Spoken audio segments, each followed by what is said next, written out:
Can I call you Rose? 'Cause you're sweet like a flower in bloom. Can I call you Rose?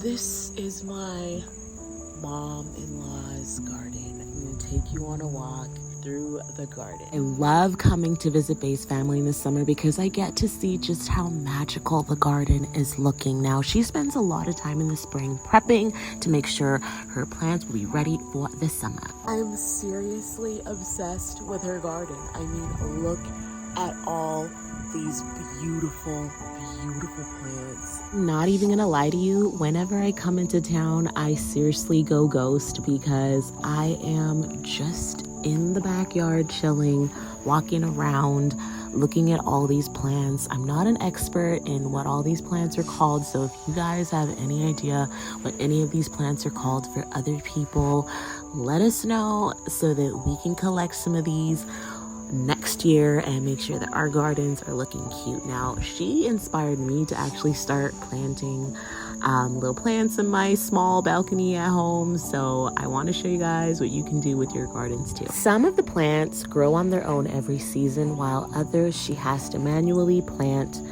in the spring. So here is what her garden looks like. Thank you guys so much for watching, and until next time, Cece is out.